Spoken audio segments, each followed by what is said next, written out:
going to charge securely mounted 10 BC fire extinguisher. Right here I have my 3 reflective triangles. Inside there I have the spare fuse. And that's my emergency DOT equipment required.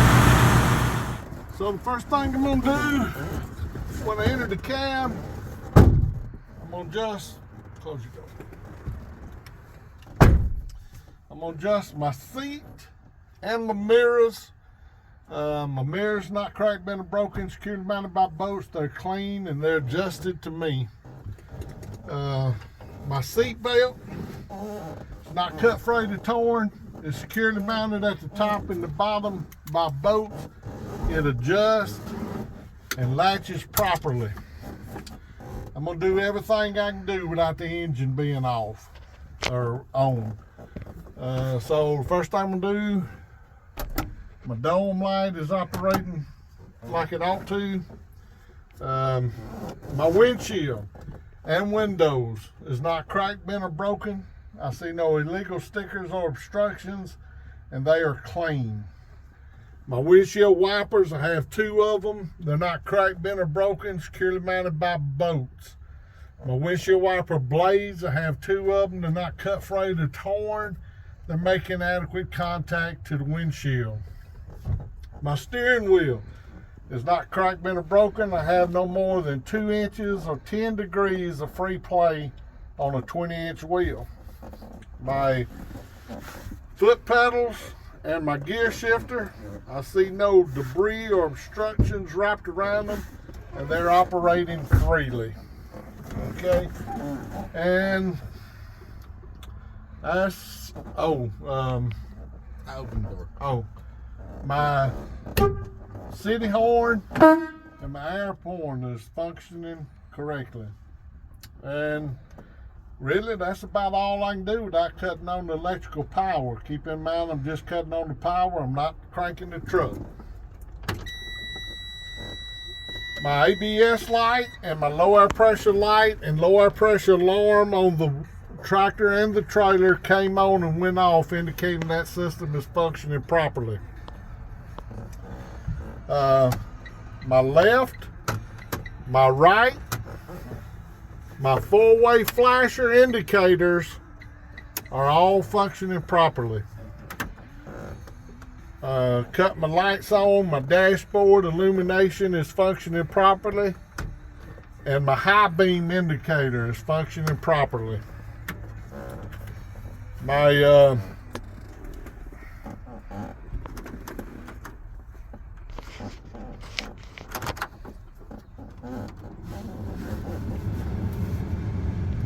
my heater is functioning properly, and my defroster is functioning properly.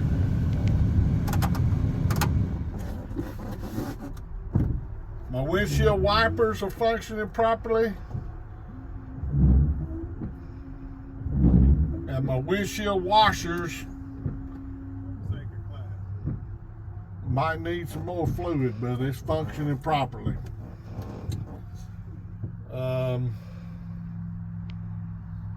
And I think that's about all I can check you without starting the engine. Keeping in mind, I'm gonna do a safe start. A safe start is with my tractor in neutral, my brakes is applied, my clutch is pushed in.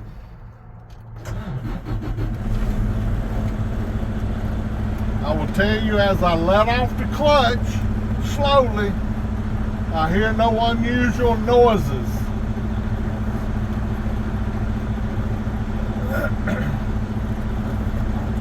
My oil pressure is at about 95 psi, indicating it has sufficient amount of oil for engine to prevent engine damage. My water temperature is at 100 degrees Fahrenheit and rising to the normal range, indicating it has sufficient amount of coolant to prevent engine damage.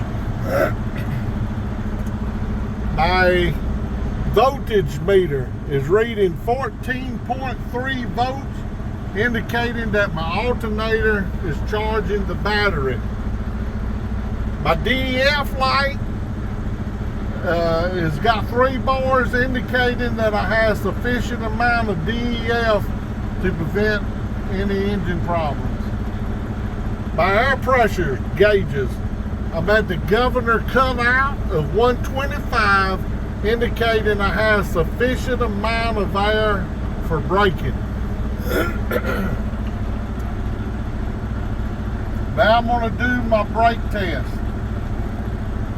The first test I'm going to do is my tractor parking brake test.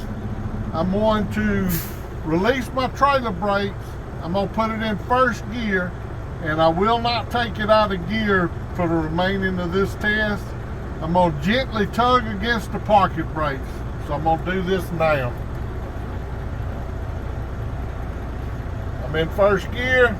I release the trailer brake, and I'm going to gently tug against the parking brake. My parking brake's held, indicating that system is functioning properly. Now I'm going to test my trailer brakes. I'm going to apply my trailer brakes, release my parking brakes, and gently tug against the trailer brakes.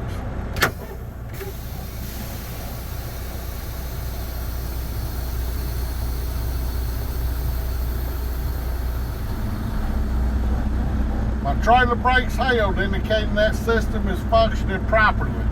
Now I'm going to do my service brake test. I'm going to release both parking brake and the trailer brake. I'm going to pull forward about 5 miles an hour and apply my service brakes. And I'm already in first gear.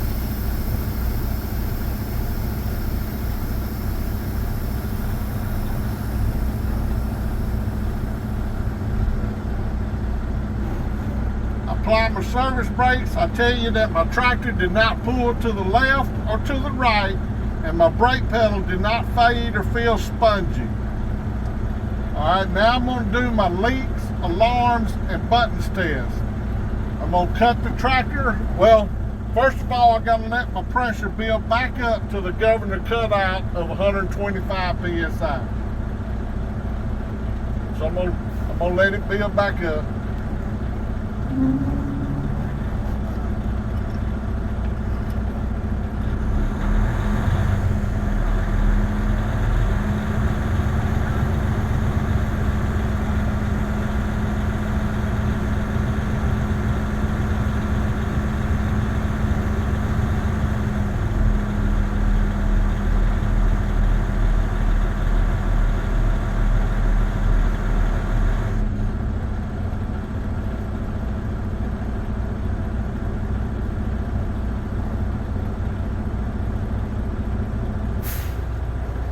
Now that is built up to the governor cutout, I'm going to cut the power tractor off, and I'm going to cut the power back on.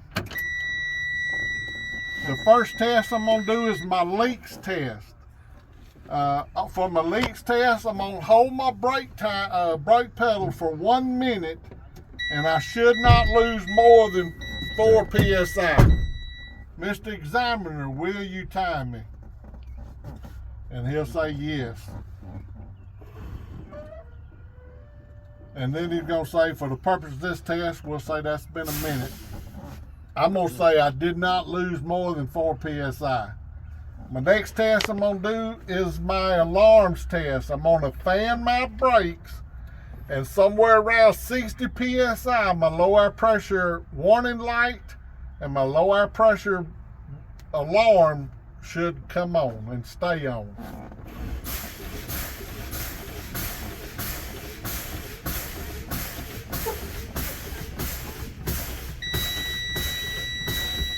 My low air pressure light and my low air pressure alarm has come on, indicating that system is functioning properly. The last test I'm going to do is my emergency buttons test.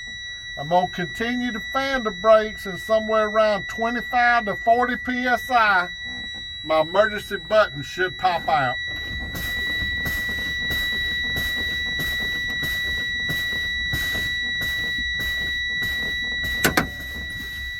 Both my emergency buttons popped out, indicating that system is functioning properly. That's the end of my in-cab inspection with the brake test.